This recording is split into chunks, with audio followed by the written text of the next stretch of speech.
Invoicing timesheets in Evolution ERP. So there's an invoicing system that works in conjunction with our timesheet system on our projects. So to experiment with this, we can go to Projects Register and Job Register, click on our previous job, so Timesheet Quote Demos.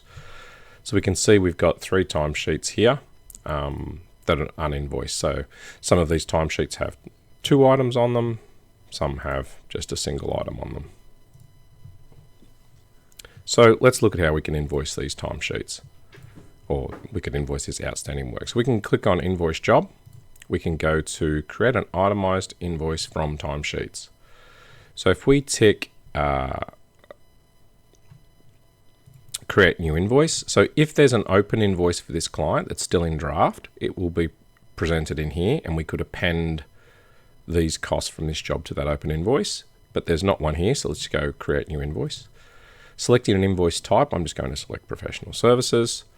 Now there's 2 ways that we can invoice timesheets. We can have every timesheet entry appear as its own line on the invoice, and that would be this format here, so we could just click those and hit Create Invoice.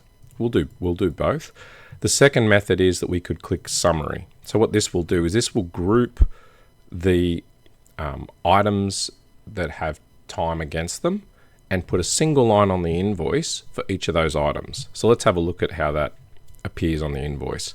So we'll untick Summary for a moment, and we'll just do a fully itemized invoice. So we'll go Create Invoice. So you can see here that each line is its own, each line from the timesheets is its own entry here.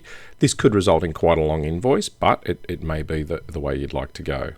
So we can delete this invoice. We can come back here and we can go again. So if we try the second option, we can tick this summary box. We'll select all these uninvoiced time. So you can see here there's only actually 2 rates. There's our asbestos demolition and our electrician. So under this scenario, when we hit Create Invoice, it's just going to give us 2 lines. It's going to give us 1 line for the electrical, and it's a combined total. If we click on the quantity, you can see that this 28 hours is made up of these timesheet entries, and we could say, oh, we actually don't want to invoice that one, or we do want to invoice that one. For the electrical one, we could again. So we can now commit that invoice. Oops, we have to key in all of our details because in our demo data we haven't done our inventory, which is not very good. So let's save that. Let's commit that. Yep. And if we head back to our job and we go to timesheets, we can see that these timesheets are now all invoiced. If we go to our job costing, we can see we have our first invoice here for $5,000. And that's how to invoice directly from the timesheet system.